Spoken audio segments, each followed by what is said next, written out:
ahora sí te voy a atacar con las preguntas, como dice. La primera pregunta, hermano, sería ¿cómo refutar el argumento protestante que apela a Romanos 3:32 para decir que como los oráculos de Dios fueron dados a los judíos, los cristianos tenemos que aceptar el canon del Antiguo Testamento que hayan cerrado los judíos y no el definido por la iglesia? Bien, vamos a precisar la extrema importancia de esta cuestión. Para quienes amamos la Biblia, la cuestión del canon no es un asunto menor. Biblia significa etimológicamente colección de libros. Entonces, cuando hablamos de Biblia, estamos hablando de una colección de libros. Pues bien, sobre ese asunto tan crucial, muchas veces católicos y protestantes que se meten en controversias no se dan cuenta del carácter absolutamente definitorio del tema del canon. Porque cuando los católicos hablamos de la Biblia y protestantes hablan de la Biblia, nos estamos refiriendo en realidad a colecciones diferentes de libros. Por una parte, en el caso de los protestantes, tienen un canon de 66 libros, y en cambio los católicos tenemos un canon de 73 libros. Esa diferencia de 7 libros es un asunto crucial, porque si los católicos tenemos la razón, significa que los protestantes están llamando meros apócrifos humanos a libros que son palabra de Dios. En cambio, si los protestantes tienen la razón, significa que los católicos estamos considerando equivocadamente palabra de Dios a libros que son meros apócrifos humanos. En consecuencia, dilucidar el asunto del canon, siendo que en el canon del Antiguo Testamento es que tenemos diferencia católicos y protestantes, es una vía en cierto modo de demostrar quién está en el error, catolicismo o protestantismo. Y lo digo en conjunto porque, como se ha apuntado, no es un asunto menor, no es una diferencia de un tema secundario, sino de algo tan fundamental como identificar lo que constituye la palabra de Dios escrita.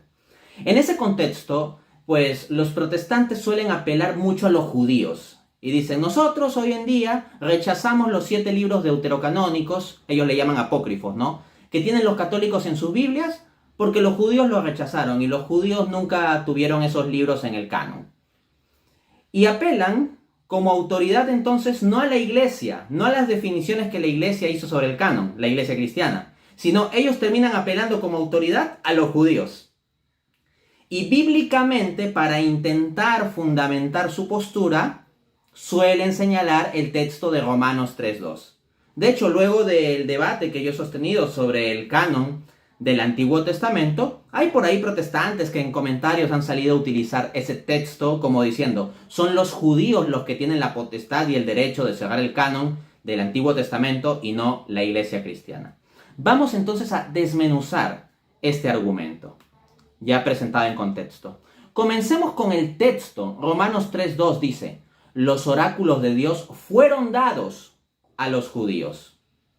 Entonces, de allí la inferencia protestante es la siguiente, ¿no? Decir, bueno, por lo tanto los judíos son los que tienen la autoridad sobre el canon y los judíos definieron un canon sin libros deuterocanónicos, así que los católicos están equivocados. Vamos a dar no una ni dos, sino 3 refutaciones sobre tal alegación protestante, basada en una malinterpretación de este pasaje. El primer problema de ese tipo de argumento es que el texto de Romanos 3:2 se refiere al pasado. Escuchen de nuevo lo que dice el texto: los oráculos de Dios fueron dados. Está hablando en tiempo pasado, fueron dados a los judíos. ¿Y cuándo Pablo escribe eso? En la carta a los romanos, la datación más probable es en torno al año 50. Entonces, si los protestantes quieren apelar a ese texto como para decir que los cristianos tenemos que obedecer un supuesto canon cerrado por los judíos, habría que establecer que en el año 50 en que se escribió ese texto de Romanos, los judíos ya tenían un canon cerrado y perfectamente definido del Antiguo Testamento. Eso es lo que habría que asumir. Sin embargo, resulta que grandes académicos protestantes nos afirman que no es así, que los judíos no tenían un canon cerrado y universalmente definido para el año 50. ¿No me creen? Les leo al académico protestante Albert Sandberg, PhD por la Universidad de Harvard. En su artículo The Bible Canon and the Christian Doctrine of Inspiration, publicado en la revista Union Seminary Review, volumen 29, número 4, 1975, página 358, dice, abro cita, la herencia de la iglesia fue desde el judaísmo, pero este era un judaísmo sin canon. La iglesia heredó escrituras del judaísmo, pero no un canon. ¿Qué nos quiere decir este académico protestante? Que cuando surge la iglesia cristiana, ciertamente habría escrituras judías. Yo no estoy negando que existieran escrituras judías, que existían libros bíblicos. Pero lo que no había era una definición oficial de canon cerrado entre los judíos. Entonces, cuando uno va e investiga la historia, se encuentra con que los judíos cerraron oficialmente su canon recién en el siglo II después de Cristo.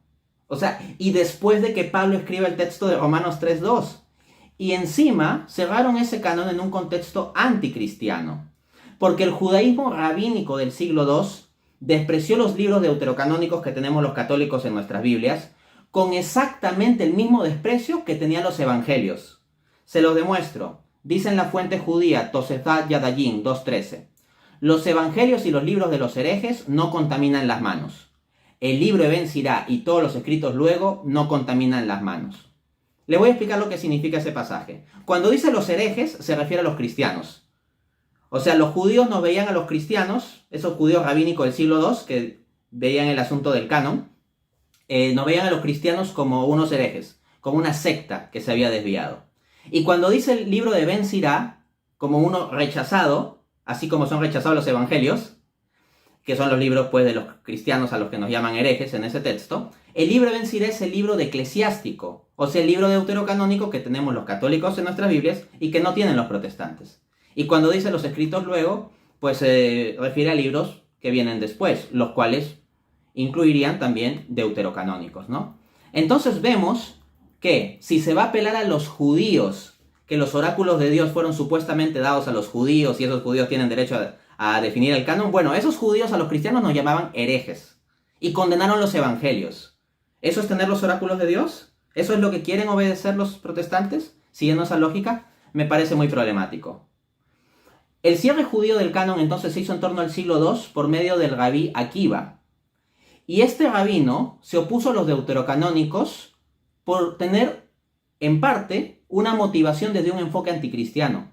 Y eso no lo afirmo meramente yo, sino que está afirmado por Louis Ginsberg en el artículo Akiva Ben Yosef en nada más y nada menos que la Enciclopedia Judía, donde dice, volumen 1, página 306, abro cita, que Akiva se opuso a los deuterocanónicos por, abro cita ahí, su deseo de desarmar a los cristianos, sobre todo a los judíos cristianos que sacaban sus pruebas de los apócrifos. Con esto quiere decir que los cristianos y los judíos cristianos, de acuerdo a Mitre de la Enciclopedia Judía, que estaban debatiendo contra los judíos rabínicos que rechazaban a Cristo, esos judíos cristianos usaban los libros deuterocanónicos. Y los judíos rabínicos que rechazaban a Cristo, rechazaban los libros deuterocanónicos. Qué interesante. Entonces los católicos estamos en línea con esos primeros judíos cristianos que aceptaron a Cristo y los protestantes terminan vinculándose a una decisión de un judaísmo anticristiano que rechazó a Cristo. ¿Eso es los oráculos de Dios, supuestamente?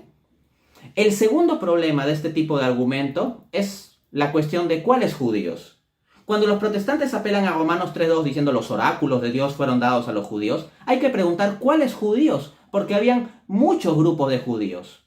Por ejemplo, ¿por qué no hacer caso a los judíos etíopes, que hasta hoy en día aceptan deuterocanónicos?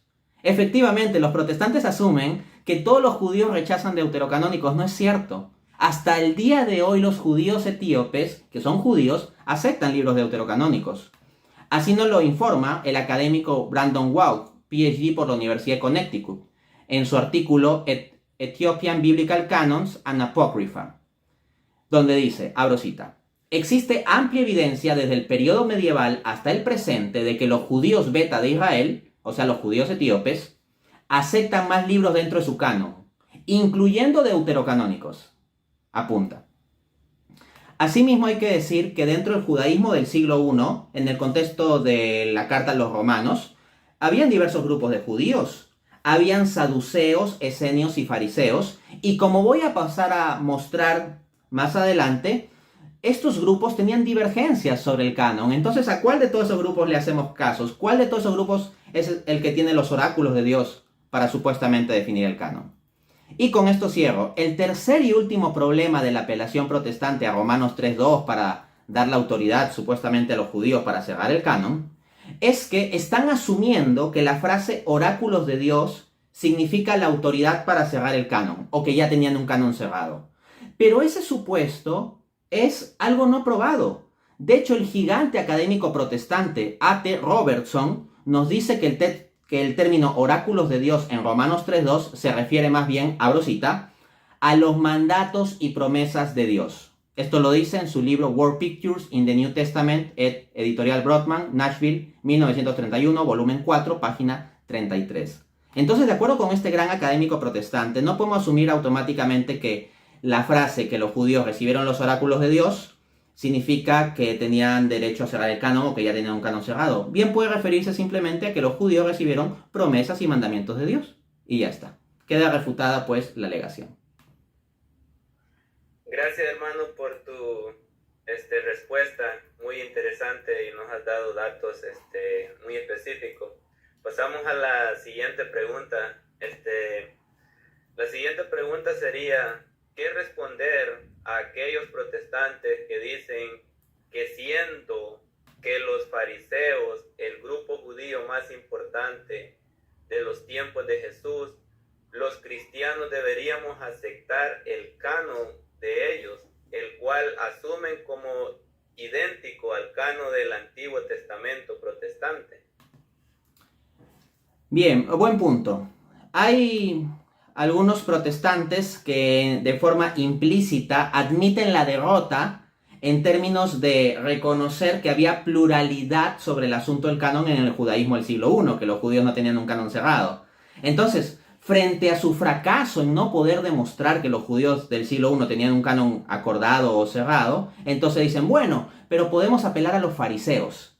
Y como los fariseos serían el grupo estándar o mayoritario o más relevante o autoritativo del judaísmo, entonces apelando a los fariseos podemos validar el canon protestante. Esa es la estrategia de ellos. Pero esa estrategia no les va a funcionar. Y voy a pasar a explicar por qué. En primer lugar, porque se basan en una premisa falsa o como mínimo indemostrada. Porque no es claro que los fariseos del tiempo de Cristo hayan tenido un canon cerrado. Y menos que el supuesto canon haya sido idéntico al Antiguo Testamento protestante. Más bien la evidencia del siglo I apunta en contra. Y cuando hablo de evidencia del siglo I me refiero sobre todo a la evidencia de la primera mitad del siglo I hacia atrás y los siglos anteriores también. Porque ya si hablamos del judaísmo rabínico de finales del siglo I después de la caída del Segundo Templo, ese ya es un judaísmo anticristiano y ya no es vinculante para la iglesia cristiana, ¿no? Entonces, les voy a pasar a dar evidencia desde el mismo contexto fariseo. Y comienzo refiriéndoles el siguiente dato, la recensión de Caige. Esto muchas veces se deja de lado en las discusiones sobre el canon. La recensión de Caige es una recensión, o sea, una revisión, agrupación, compendio revisado, por decirlo así, del Antiguo Testamento, que surge en un contexto fariseo. Es una recensión farisea, son judíos fariseos los que están detrás de la recensión de Caige. ¿Y saben qué? Se trata de una recensión que está datada prácticamente de forma contemporánea a Cristo. Los académicos suelen datarla entre el año 50 a.C. y el 50 después de Cristo. Entonces anda por ahí. ¿Y saben qué? Esa recensión farisea tiene un canon más largo, más amplio, que el que hoy en día tienen los protestantes. Efectivamente, porque incluye el libro de Baruch, que tenemos los católicos en nuestras Biblias y no tienen los protestantes, y las adiciones, las llamadas adiciones deuterocanónicas del libro de Daniel, las porciones deuterocanónicas de Daniel, que los protestantes no tienen en su Biblia y que los católicos sí tenemos. Entonces tenemos una recensión farisea prácticamente contemporánea a Cristo que está mostrando que hay libros adicionales al mero canon protestante. De otro lado, está el asunto de que los propios judíos fariseos no eran unánimes, sino que estaban divididos en escuelas como las de Hillel y Shammai. Y estas escuelas disputaban sobre el canon, tenían discusiones sobre cuáles eran los libros canónicos, incluso después de Cristo. Se los demuestro. Dice Lauren Schiffman, director del Global Institute for Advanced Research in Jewish Studies, o sea, estudios judíos, en su libro Text and Tradition, publicado por Cat Publishing en Hoboken 1998, página 119. Abro cita. En el tiempo de la Mishnah, los rabinos debatieron los contenidos del canon, es decir, cuáles libros serían considerados parte de la Biblia y a cuáles no se confería ese estatus sagrado. Ahí lo tienes. Rabinos en un contexto fariseo debatiendo sobre el canon. El canon no era algo definido para los fariseos. Luego, explicando las palabras del rabino Simeón, dice el mismo autor que he citado Lauren Schiffman en la misma obra, pero en la página 120. Abro cita. La escuela de Shammai toma la visión de que Eclesiastés no contamina las manos, lo cual quiere decir que no es canónico. La escuela de Hillel establece que Eclesiastés sí contamina la mano y es parte del canon. Entonces, el libro de Eclesiastés no lo confundan con el deuterocanónico eclesiástico, sino el libro de Eclesiastés que tienen los protestantes en su Biblia. Resulta que hay un grupo de judíos fariseos que lo aceptaba y otro grupo de judíos fariseos que lo rechazaba. Así que no vengan los protestantes a pensar que simplemente porque apelan a los fariseos automáticamente ya resolvieron el asunto del canon, ¿no? Ahora, yo suelo citar bastante como referencia a un académico protestante, Lee Martin McDonald, ¿no?, en mis argumentaciones sobre el tema del canon, y por ahí algunos han intentado apelar a que en su libro The Formation of the Biblical Canon, este académico Lee Martin McDonald dice que podría haber correspondencia entre el canon afirmado por el fariseo Josefo y el canon explicitado en Baba Batra 14b, ¿no? Entonces pasan a decir, mira, entonces sí había como un canon judío definido, ya con Josefo y todo eso, ¿no? Pero resulta que el propio Lee Martin McDonald, en esa misma cita a la que apelan estos críticos, no afirma eso con certeza, sino solo como una posibilidad, porque las palabras de Lee Martin McDonald son las siguientes, cito: los libros individuales en estas colecciones posiblemente sean los mismos. Lee Martin McDonald no afirma que la colección de Josefo sea inmediatamente la misma que la de Baba Batra 14b y por lo tanto la misma que el canon protestante. Dice que posiblemente. Y eso es en su libro The Formation of the Biblical Canon. Pero si estos críticos se actualizan y ven las opiniones académicas más recientes de Lee Martin McDonald, se van a encontrar con lo siguiente. Lee Martin McDonald ha publicado un libro este mismo año, el año 2023, aparte de un paper que tiene publicado en 2020. Y miren lo que expresa. Él al final de cuentas termina alejándose, desdeñando la idea de que los fariseos tenían un canon cerrado para el siglo I y que sea idéntico al canon protestante, y más bien va a enfatizar la idea de una incertidumbre, o mejor dicho, una fluidez en el canon. Por ejemplo, en su artículo Fluidity in the Early Formation of the Hebrew Bible, publicado en la revista académica Hebrew Studies, volumen 61, año 2020, página 85, dice este autor.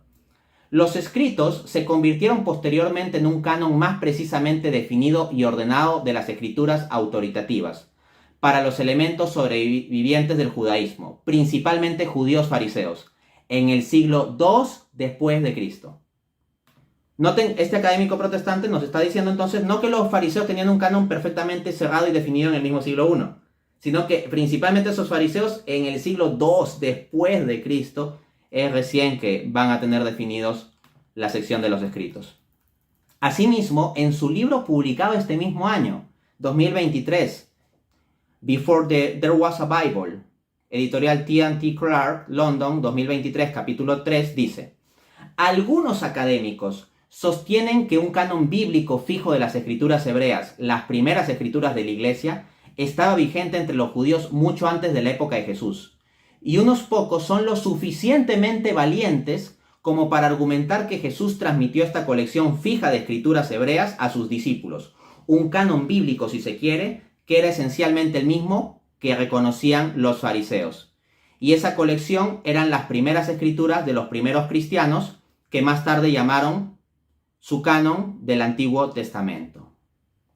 Entonces, hasta ahí Lee Martin McDonald lo que ha dicho es que hay algunos académicos, o algunos autores, mejor dicho, porque también hay personas no académicas que entran a opinar sobre ello, que hay algunos que llegan al extremo de afirmar que Jesús habría transmitido un canon idéntico al de los fariseos posteriores, idéntico al de los protestantes. O sea, él dice que algunos llegan a ese extremo. Él no está afirmando que él lo afirma. Él dice que otros son los que llegan a ese extremo. Y vamos a ver lo que opina este gran académico protestante sobre esa postura. Vamos a ver si le dice amén a esa postura o si la suscribe. No sucede así. Sigo citando. Miren lo que dice Lee Martin McDonald. Es extraño e incluso anacrónico. Eso es lo que dice sobre ese tipo de afirmación.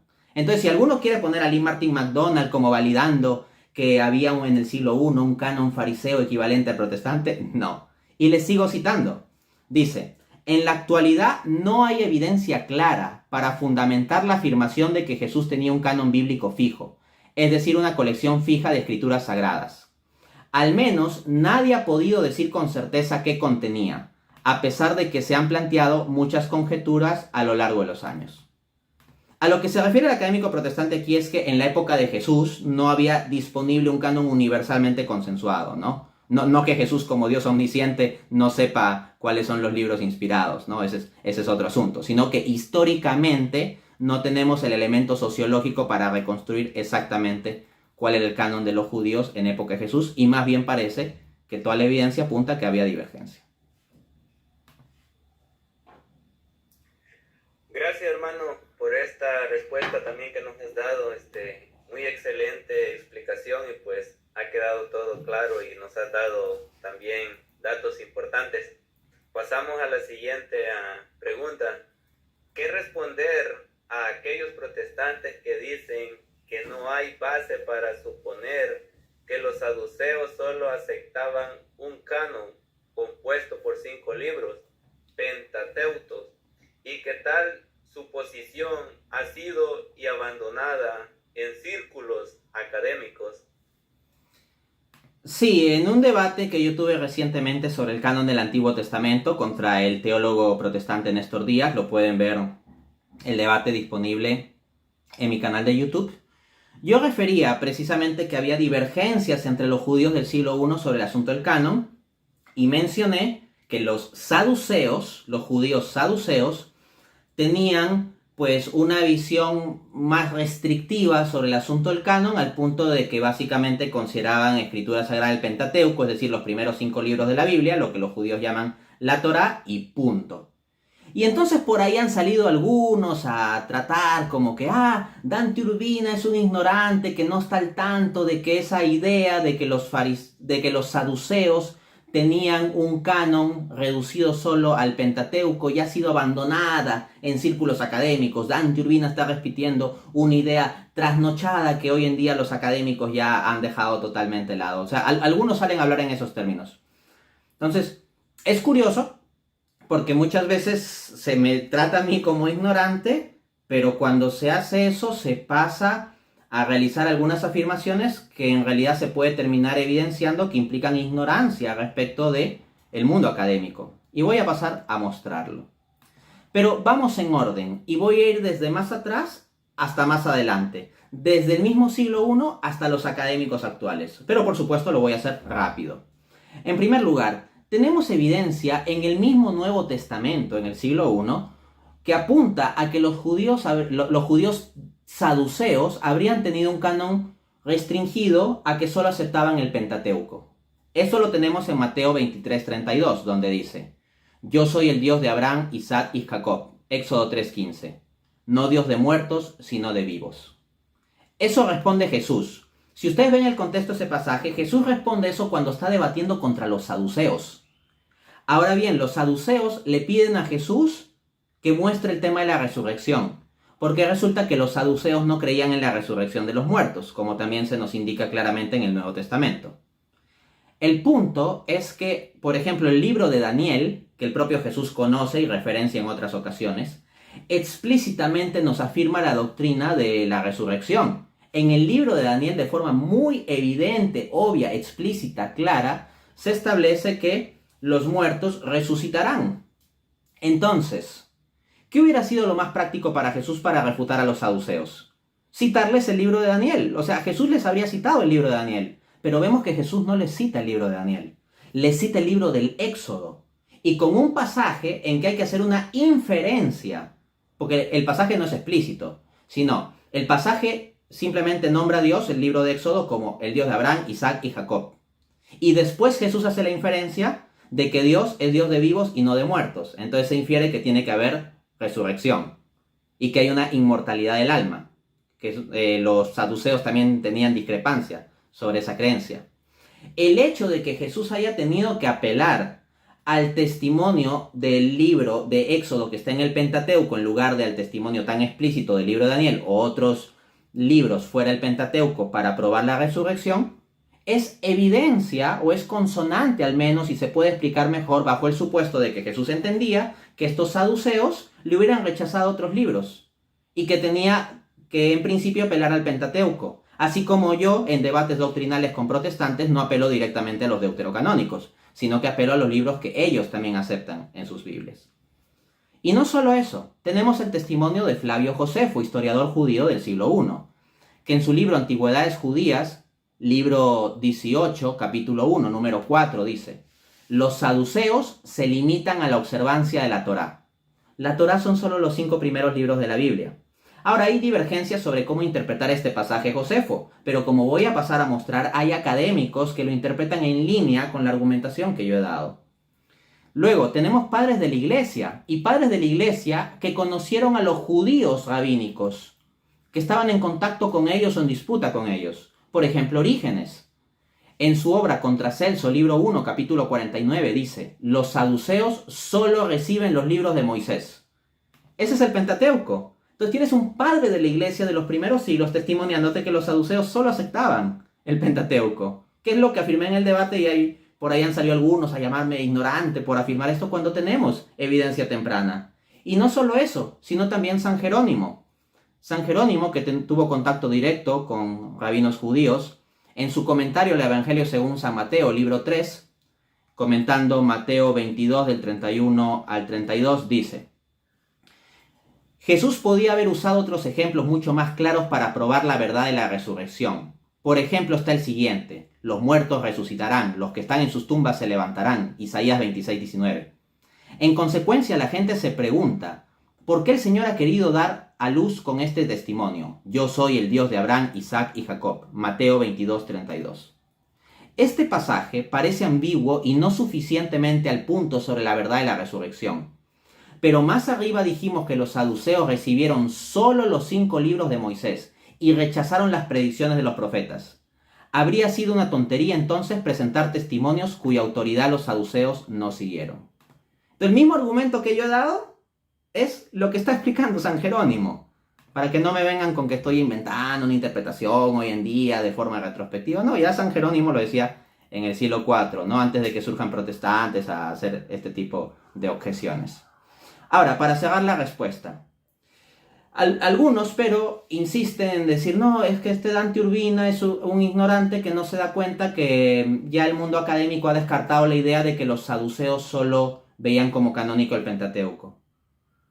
Pues bien, voy a mostrarles evidencia en contra. Alguien que no es un ignorante, sino el más relevante académico sobre la historia del canon, Lee Martin McDonald, en su libro The Biblical Canon, Its Origin, Transmission and Authority, Baker Academy, Grand Rapids, 2013, capítulo 5, dice, abro cita: esta es una conclusión razonable. Se refiere a que los saduceos solo aceptaron como canon el Pentateuco. Sigo citando. Especialmente a la luz de su rechazo de la creencia en la resurrección de los muertos. Es difícil sostener que los saduceos podían afirmar el estatus de escritura de pasajes como Isaías 25:7, 26 del 19 al 21, Ezequiel 37 del 1 al 14 y Daniel 12:2, que hablan claramente de la resurrección de los muertos y luego negar esta doctrina. Entonces el propio Lee Martin McDonald está explicando un argumento como lo que yo estoy diciendo. Y está explicando, por lo tanto, que la inferencia más plausible es que los saduceos solo vean como canónico el Pentateuco. Pero si creen que es un testimonio aislado, les agrego al académico Juan Carlos Osandón, PhD, y autor de un libro entero sobre el tema del canon hebreo, titulado The Origins of the Canon of the Hebrew Bible, An Analysis of Josephus and For Ezra. Editorial Brill, Leiden, 2018, no estoy citando académicos de la prehistoria, 2018, página 69, dice: la aceptación de Daniel no puede haber sido universal, porque es incompatible con la doctrina de los saduceos, quienes negaban la resurrección. ¿Qué implica esto? Que este académico está entendiendo que los saduceos no podrían aceptar, por ejemplo, el libro de Daniel, que está fuera del rango del Pentateuco, ¿no? Por último, y con esto cierro mi respuesta, el académico protestante Marius Snell, el cual tiene 4 doctorados, incluido un PhD en Antiguo Testamento por la Universidad de Pretoria, en su artículo publicado en el Journal of Pentecostal Theology, volumen 29, 2020, página 12, dice: los saduceos y los samaritanos, por ejemplo, solo aceptaban la Torá, incluso en los días de Jesús. O sea, tienes un académico con 4 doctorados publicando un paper en 2020 en una revista académica. Entonces, si me quieren llamar ignorante del mundo académico por afirmar que los saduceos tenían un canon restringido al Pentateuco, que también llamen ignorantes a Lee Martin McDonald, a Juan Carlos Osandón y al señor Marius Snell. Gracias, hermano, por esta otra respuesta que nos has dado y todos estos datos que nos has mostrado, y pues también para que nosotros podamos investigar y los que están escuchando también. Más adelantito te voy a hacer unas preguntas que están haciendo los hermanos en el chat. Uh-huh. Vamos a continuar con otra pregunta. ¿Deberíamos de dejar de lado el testimonio de los judíos asenios de la comunidad de Qumran sobre el canon del Antiguo Testamento en vista de que se trababa de un grupo apartado? Bien. Primero vamos a explicar, para responder a esta cuestión, qué es la comunidad Qumran. La comunidad de Qumran es una comunidad de judíos, sí, que ciertamente vivía aparte, se habían desligado del judaísmo que estaba en torno al segundo templo, ¿no? Y así en el Nuevo Testamento nosotros hallamos que se habla sobre todo de los fariseos y los saduceos. En cambio había otro grupo de judíos, los esenios, y hay varios académicos que sostienen que lo más probable es que los judíos de la comunidad Qumran serían esenios, que se apartaron a vivir en unas cuevas. Qumran es una zona de cuevas. Entonces estos judíos que tenían como una visión especial, distinta de las cosas, y que se habían apartado del judaísmo estándar, ¿no?, que estaba en torno al templo, como digo, los fariseos y los saduceos, de los cuales ya hemos hablado, serían los judíos de la comunidad de Qumran, ¿no? Y es importante entender que Qumran se ubica en el desierto de Judea y por tanto se vincula a la zona de Palestina, la cual es el área más relevante del judaísmo. ¿Por qué digo esto? Porque voy a pasar a mostrar que los judíos de Qumran tenían entre sus escritos libros que hoy en día tenemos los católicos y que no tienen los protestantes. Y a veces algunos protestantes, y también erradamente también he visto algunos autores católicos, apelan a una dicotomía como que canon palestino es un canon que existía en la época de Jesús idéntico al protestante, y que el canon alejandrino es el que existía fuera y es idéntico al católico. En realidad el asunto es más complejo. Los judíos no tenían, como he mostrado citando académicos, un canon del todo definido. Y en el mismo contexto de la Palestina, no estamos hablando de Alejandría, sino de Palestina, tenemos a estos judíos de la comunidad Qumran. Y estos judíos de la comunidad de Qumran parecen tener un canon fluido y distinto a lo que hoy en día tienen los protestantes. Así que nada de pensar que judíos palestinos automáticamente confirman canon protestante. Pero frente a la evidencia que apunta a que los judíos de la comunidad Qumran no tendrían un canon como los protestantes, hay protestantes que frente a la derrota en ese campo han tratado de patear el tablero y decir, bueno, pero los judíos esenios o los judíos de la comunidad Qumran no importan mucho, no importa su testimonio, porque es un grupo apartado del judaísmo, son judíos desviacionistas, así que lo podemos desdeñar. Como dice el dicho, ¿no? Cuando la zorra no puede alcanzar las uvas, dice que están verdes. Entonces, frente al fracaso argumentativo protestante de no poder mostrar que los judíos de la comunidad Qumran tenían un canon equivalente al que tienen ellos hoy en día, pues entonces tienen que apelar a desdeñarlos como grupo. Pero como digo, no se los puede desdeñar tan fácil. Es un grupo que está en la zona de Judea, vinculado a Palestina. Asimismo, como he dicho, la evidencia apunta a que los judíos Qumran habrían tenido un canon más amplio. Ahora, algunos, como por ejemplo el señor Néstor Díaz, con el cual debatí, aducen que en la obra sadoquita los escribas de Qumran rechazaron los libros deuterocanónicos. Pero si ustedes leen la llamada obra sadoquita de estos judíos de Qumran, no se encuentra ni una sola frase de condena o rechazo a tales libros. Ni una sola frase. No se van a encontrar una frase que diga rechazamos todos los deuterocanónicos.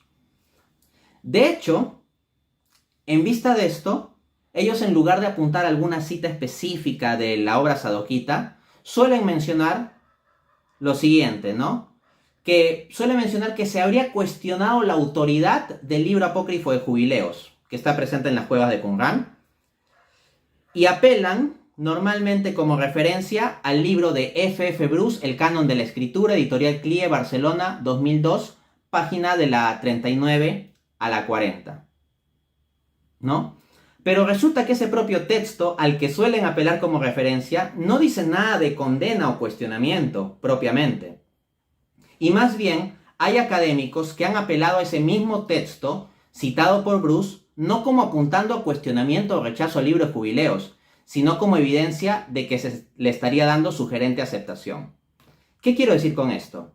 El libro Jubileos habría sido un libro que tenían los judíos esenios de la comunidad Qumran y que la evidencia apunta que le habrían dado un carácter de escritura autoritativa, o sea, como un canónico funcionalmente. Ese libro hoy en día no lo tenemos los católicos tampoco en nuestra Biblia. Y mi punto no es decir que los católicos tenemos que tener un canon idéntico al de los judíos Qumran, no. Mi punto es simplemente demostrar que los judíos de la época de Cristo y de antes de Cristo no tenían un canon cerrado, y el hecho de que grupos como los esenios de Qumran hay evidencia que apunta que habrían considerado como canónico el libro de Jubileos que los protestantes y al mismo tiempo los católicos no consideramos como canónico, muestra que no había tal cosa como un canon cerrado o definido. Así, por ejemplo, James Vanderkam, académico reformado, PhD por la Universidad de Harvard, no es cualquiera, en su artículo Questions of Canon Viewed Through the Dead Sea Scrolls, publicado en Lee Martin McDonald y James Sander Editores de Canon Debate, Baker Academy, Grand Rapids, 2013, capítulo 6, dice: en el documento de Damasco, eso es la obra de Sadoquita, Jubileos es citado como fuente de información precisa sobre los tiempos de la ceguera de Israel. El contexto en el que se sitúa es sugerente. Y acá cita Jubileos. Por tanto, el hombre se obligará con juramento a volver a la ley de Moisés, porque en ella todas las cosas están estrictamente definidas. En cuanto a la determinación exacta de los tiempos de la ceguera de Israel, está estrictamente definido en el libro de las divisiones. Fin de cita. Sigue comentando el académico James Vanderkam. Aquí se hace un punto primero con la Torá de Moisés y luego con Jubileos, llamado el libro de las divisiones en las fuentes hebreas. Entonces, nótese cómo los judíos de Qumran utilizan un libro tan fuerte y autoritativo como la ley de Moisés, la Torá, para establecer un punto, y a continuación, para hablar también con exactitud, utilizan el libro Jubileos. Entonces no pareciera que se los estuviera condenando en la obra sadoquita, más bien se lo está usando de una forma que implica darle una gran importancia, por decirlo menos, ¿no? Adicionalmente, si varios de los apologistas protestantes, como el propio Néstor Díaz con el cual debatí, apelan a los escritos de la comunidad de Qumran para probar un supuesto canon cerrado, porque él intentó eso, ¿no tengo yo acaso el derecho de citar esos escritos y hacer referencia a los mismos para refutarlos? Así que no se quejen los protestantes de que yo esté apelando a la comunidad de Qumran. O sea, si ellos apelan a eso, yo tengo derecho a responder, y no pueden ahora venir a desdeñar a la comunidad de Qumran simplemente porque ya no les convienen las conclusiones, ¿no? Es poco sabio desdeñar el testimonio de la comunidad de Qumran, viendo esta como un mero grupo de judíos marginales y de poca relevancia para el cristianismo, cuando más bien muchos académicos han encontrado múltiples conexiones entre la comunidad de Qumran y el cristianismo primitivo, lo cual por supuesto no es lo mismo a que yo esté afirmando que los primeros cristianos conversaban con los judíos de Qumran como si fueran vecinos del mismo barrio. No estoy afirmando eso. Pero lo que sí se ha encontrado es que hay conexiones relevantes entre la comunidad de Qumran y el judaísmo primitivo. Así que vengan cristianos a desdeñar el testimonio de Qumran, considerándolo meramente como, esos judíos marginales ya no importan sobre el canon, no es sabio. De hecho, la inmensa mayoría de académicos que han escrito libros enteros sobre el canon incluyen dentro de eso análisis sobre el testimonio de los judíos de Qumran. Ninguno de esos académicos dice una estolidez como, el único grupo importante eran los fariseos, así que solo nos vamos a centrar en los fariseos. Ningún académico serio que trate sobre el canon hace ese tipo de metodología. Al respecto, nos dice Ali Hufmeier en su artículo Immersive Rituals in the Qumran Community and Early Christianity, publicado en la revista académica Estudia Antigua, volumen 21, número 1, 2022, página 51. Les estoy citando literatura académica del 2022. Cito: los rollos del Mar Muerto han demostrado ser de gran interés para los estudiosos, porque iluminan la comprensión moderna del judaísmo del Segundo Templo y el contexto del emergente movimiento de Jesús. Los debates han cambiado en muchas áreas del estudio bíblico debido a los rollos. Asimismo, en la descripción que aparece del libro Qumran and Christian Origins de George Frey, Baylor University Press, Waco 2022, les estoy citando un libro de 2022, dice lo siguiente en la descripción. Entre los descubrimientos arqueológicos de la era moderna, el sitio de Qumran y los rollos del Mar Muerto son algunos de los más significativos. Estos hallazgos ofrecen una rica comprensión no solo del judaísmo, sino también del Nuevo Testamento cristiano. Qumran and Christian Origins examina el marco hermenéutico de la erudición de Qumran, los patrones para relacionar los rollos con el cristianismo primitivo, y los desafíos metodológicos que enfrentan las comparaciones entre los textos de Qumran y los escritos del Nuevo Testamento. En una evaluación crítica de puntos de vista anteriores, Frey ofrece un resumen del impacto de los rollos en nuestros puntos de vista del Jesús histórico, Pablo y su lenguaje y la literatura juánica. Frey luego considera cómo los pergaminos informan nuestra comprensión de los orígenes y el significado del Apocalipsis, los conceptos antiguos de la autoría de las Escrituras y el crecimiento del canon bíblico. Entonces, para terminar mi respuesta, mi punto es el siguiente. Yo he utilizado múltiple evidencia de la comunidad Qumran para mostrar que tenían un canon fluido y más amplio que el que hoy en día tienen los protestantes. Y frente a eso, la estrategia de ciertos protestantes, como digo, ha sido desdeñar, decir, pero los judíos de la comunidad Qumran no importan. En vista de lo que acabo de leer de libros publicados en 2022, de este libro publicado en 2022 o el artículo académico en 2022, es muy poco sabio desdeñar a los judíos de Qumran si uno quiere comprender los orígenes del cristianismo. Gracias, hermano, por tu respuesta. Ha sido bien explicada y pues nos has dado nuevamente más datos, ¿no?, para poder indagar más adentro y profundizar más. No sé si te gustaría, hermano, contestar unas preguntas que nos están haciendo desde Facebook. Claro, con gusto. Un hermano te manda saludos, dice: saludos al doctor Dante Urbina. Tengo una pregunta para él. Dice: he escuchado que en el papiro 115 del Apocalipsis 13:18, el número de la bestia es el 616 y no el 666, como tenemos en nuestra Biblia. Hoy, ¿qué puede explicar usted de esta historia y desde la exégesis como doctor? Sí, perfecto. Efectivamente, el dato es correcto. En el papiro 115 lo que tenemos es una datación en primer lugar en torno al siglo III. Entonces estamos hablando como de los años 200 tantos. Se lo suele datar en torno al año 250, más o menos, a este papiro 115. Y cuando verificamos el texto de Apocalipsis 13:18, el famoso texto referido al número de la bestia, efectivamente dice lo de 616, ¿no? Entonces, ahí tenemos una variante, ¿no? Pero lo que hay que decir es que también existe evidencia textual para el número 666. Y la evidencia textual se inclina más para ese lado. Entonces, si bien existe este papiro, lo que hay que hacer es ver la evidencia en su conjunto.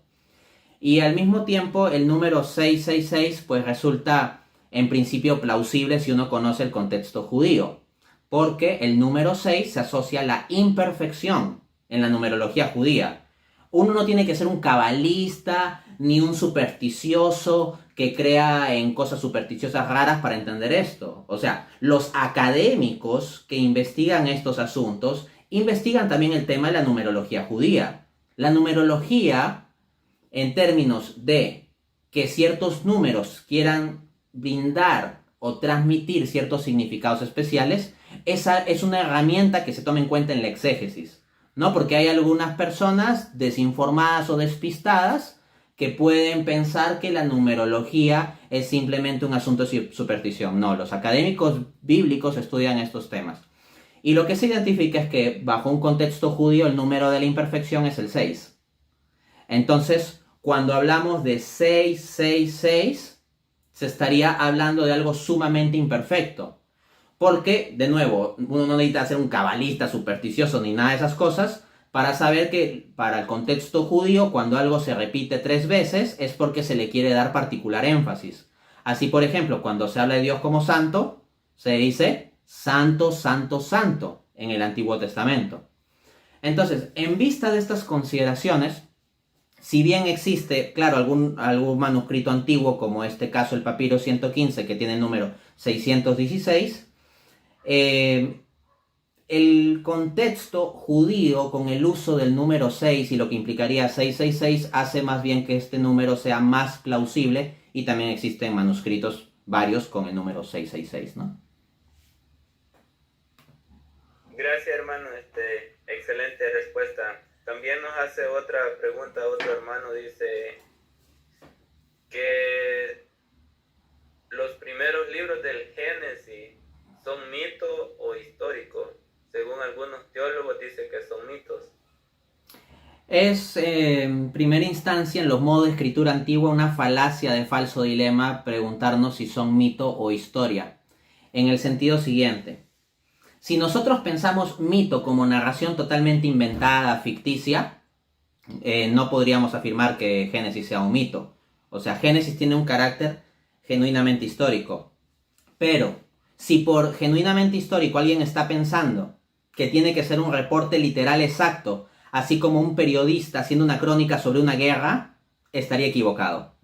Entonces, tengamos mucho cuidado con no insertar nuestros presupuestos actuales para analizar un documento antiguo.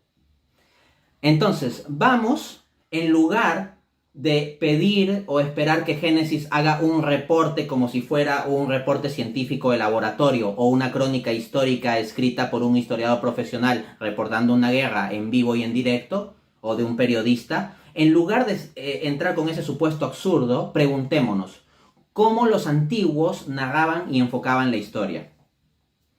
Y los hombres antiguos, los hombres de la antigüedad, no utilizaban los estándares académicos con citas en formato APA para narrar la historia con unas crónicas muy metódicas. La forma normal y común de transmitir eventos históricos era incluyendo elementos alegóricos dentro de la narración. Entonces había como unas formas de mito. Pero eso no significa que el relato sea inventado como si fuera una mera historia ficticia que se le ocurrió a la abuelita de alguien y la transmitieron. No. Sino significa que se están reportando eventos históricos, realmente históricos, de tal modo que Adán y Eva serían personajes genuinamente históricos, pero en la narración sobre los eventos en torno a ellos y detalles adicionales del Génesis, entrarán formas de narrativa alegórica que eran normales en el mundo antiguo para narrar eventos genuinamente históricos. Entonces, lo que yo diría en resumen en mi respuesta es que el relato de Adán y Eva es histórico, pero está narrado bajo las formas de narración de historia antigua que incluye normalmente el usar elementos alegóricos. Gracias, hermano, por tu respuesta.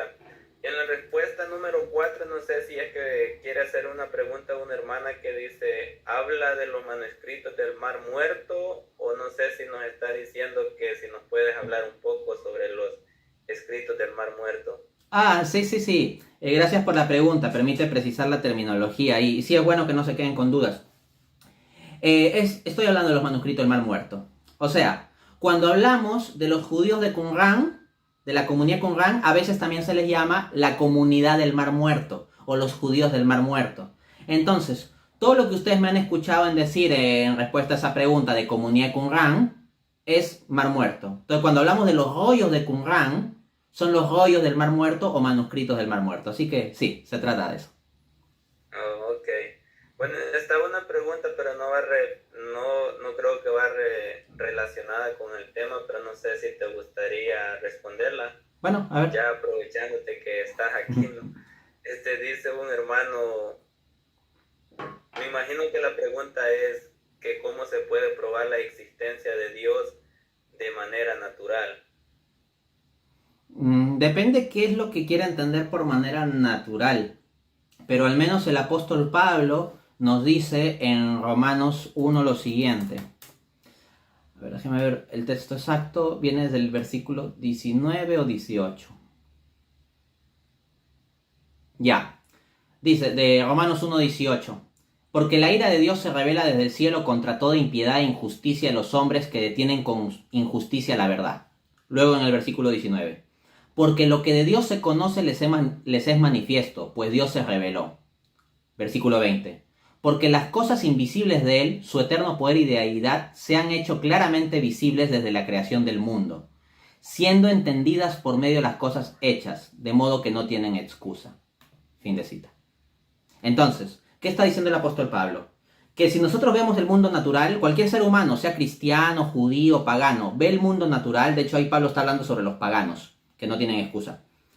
Vemos en el mundo natural cierto orden, cierta estructura, la contingencia, la causalidad, etc. Vemos ciertas características que si reflexionamos sobre ellas, como dice el propio Pablo, en otras traducciones pone si se reflexiona sobre esto, vamos a llegar a concluir racionalmente que existe Dios. Ahora bien, quien quiera más detalles puede ver videos míos sobre demostraciones de la existencia de Dios, va a mi canal de YouTube, lista de reproducción apologética ateísta, y va a encontrar un montón de argumentos. No me da tiempo aquí para desarrollarlo. Pero lo que puedo decir es que partiendo de la naturaleza, la naturaleza que observamos del mundo creado, utilizando nuestra razón natural, podemos inferir la existencia de Dios. O sea, Pablo no dice, para que el hombre conozca la existencia de Dios tiene que leer el libro de Salmos. No. Lo que dice es que cualquier ser humano, reflexionando sobre lo creado, puede llegar a la existencia del Creador. Excelente, hermano. Gracias. A eso iba a preguntarte cómo te podemos encontrar o cómo te pueden encontrar los que están viendo en tus plataformas, en qué plataformas estás. Simplemente con mi nombre, Dante A. Urbina, me encuentran en mi canal de YouTube, en Facebook, Instagram, Spotify. Y bueno, en esas plataformas ando. También tengo un canal de Telegram, ¿no? Donde voy difundiendo mi actividad. Entonces por ahí me pueden seguir. Ok, gracias, hermano. Ahí está la invitación, hermanos, para los que están viendo esta transmisión y para los que van a ver también después de esta transmisión.